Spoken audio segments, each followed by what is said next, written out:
Yo creo que ninguno de nosotros nos identificamos con esas cosas, pero dice idolatrías abominables. Y la idolatría abominable ya tiene que ver con algo muchísimo más sutil que rendirle culto a un ídolo, porque nosotros relacionamos la idolatría con rendirle culto a un ídolo. Entonces nos vamos nos proyectamos viendo cualquier otro tipo de religión donde le rindan culto a alguna imagen y pensamos que esa es la idolatría. Y sí es idolatría, pero no estamos hablando de eso. Porque la idolatría tiene que ver hasta con el amor al dinero. El amor al dinero es idolatría, sí sabía, ¿verdad? El amor al dinero es idolatría. Idolatría es cualquier cosa que ocupe por primer lugar en vez de Dios. Esa es idolatría. Si negocios son negocios, primero que Dios, entonces es un idólatra de los negocios. Y puede ser un idólatra de cualquier cosa que supla lo que tuvieras que encontrar en Cristo. Lo encuentras en cualquier otra cosa, eso es una idolatría. Hasta el fascismo intelectual es una idolatría. Hay personas que el conocimiento lo es todo y son personas cultísimas, pero le rinden culto al intelecto antes que a Dios.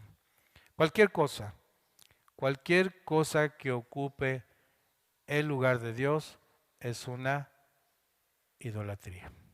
Entonces ahí yo creo que ahí sí nos empezamos a identificar muchos de nosotros. Ok, entonces seguimos leyendo. A ellos les parece extraño que ustedes ya no los sigan en sus excesos de inmoralidad y por eso los insultan. Pero ellos tendrán que rendirle cuentas a aquel que está preparado para juzgar a los vivos y a los muertos. Por esto se predicó el mensaje de las buenas noticias también a los muertos, para que, a pesar de haber sido juzgados según criterios humanos en lo que atañe al cuerpo, vivan conforme a Dios en lo que atañe al espíritu. Ya se acerca el fin de todas las cosas, así que para orar bien, manténgase sobrios y con la mente despejada. Sobre todo, ámense los unos a los otros profundamente, porque el amor cubre muchísimos pecados. Aquí quiero también detenerme cuando dice, manténgase sobrios y con la mente despejada. A primera lectura, ¿qué les remite?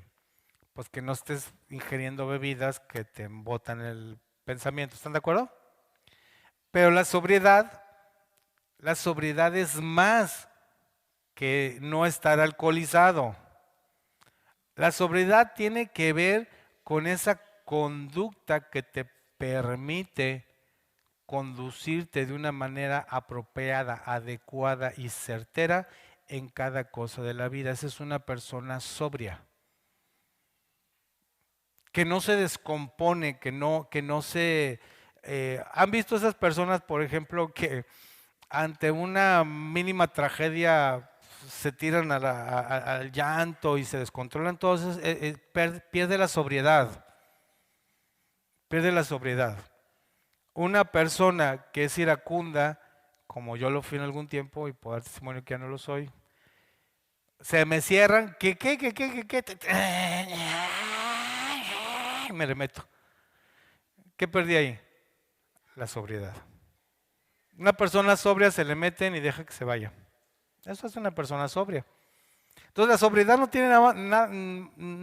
tiene que ver nada más con estar alcoholizado, tiene que ver con el gobernarte a ti mismo. Esa es la sobriedad, cuando te gobiernas a ti mismo.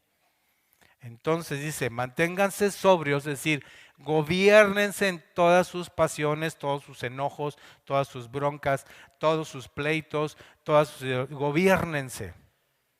Gobiernense, así gobiernense como yo ayer que quería comerme una concha con leche.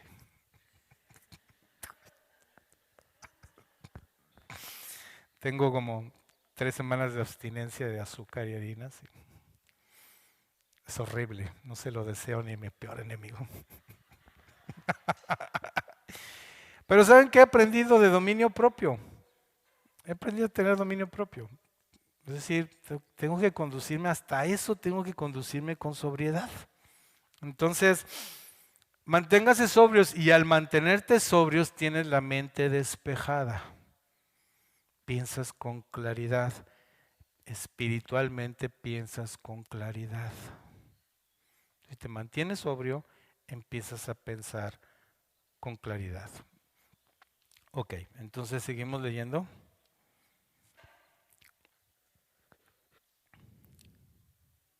Practiquen la hospitalidad entre ustedes sin quejarse. Cada uno ponga al servicio de los demás el don que haya recibido, administrando bien la gracia de Dios en sus diversas formas. El que habla, hágalo como quien expresa las palabras mismas de Dios. Ay. El que presta algún servicio, hágalo con la fortaleza que Dios le proporciona. Así Dios será en todo alabado por medio de Jesucristo, a quien sea la gloria y el poder por los siglos de los siglos. Amén. Entonces, ¿qué es administrar la gracia? Es actuar en consecuencia en lo que ya te ha sido dado por Dios. Ya lo tenemos, hermanos, ya es nuestro y fue gratuito y ahí está. Solo es cosa de tomar la decisión de querer honrar a Dios y vivir conforme a su gracia. Acompáñenme ahora, por favor, a Hebreos capítulo 12.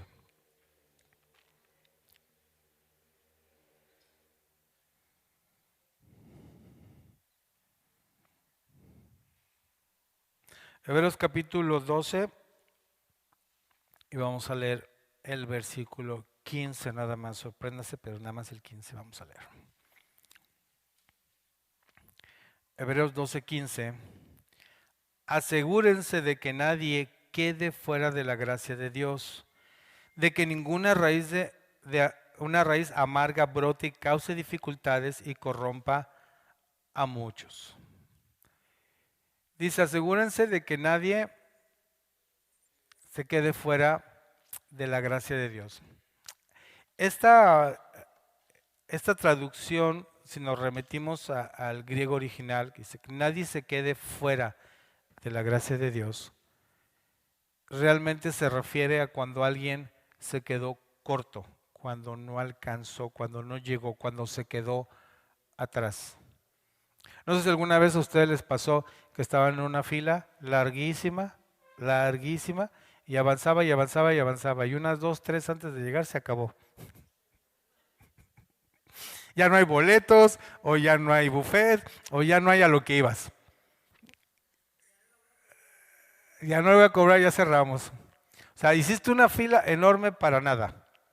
Bueno, es lo que el apóstol está diciendo, que nadie se quede corto de la gracia de Dios.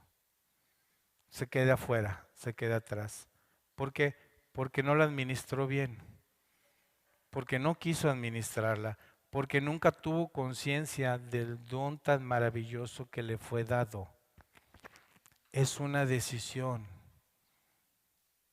Vivir bajo la gracia no es nada más vivir sabiéndose perdonado, es vivir una vida plena que nos fue dada a través de la naturaleza de Cristo. Esa es la gracia que ninguno de los antiguos tuvo nunca, porque de ninguno de ellos pudo disfrutar de la gracia de Dios, porque la gracia de Dios nos fue dada a nosotros a través de Cristo.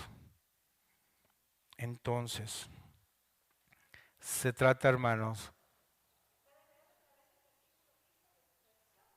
Sí, Hebreos 12:15. Entonces, no nos quedemos cortos, no nos quedemos cortos. Administremos la gracia. Miren, si usted hace conciencia de esto, no va a tener necesidad, y no porque a mí me moleste que lo haga, de ninguna manera, no va a tener necesidad de buscar a alguien para que ore por él porque está batallando con quién sabe qué cosa.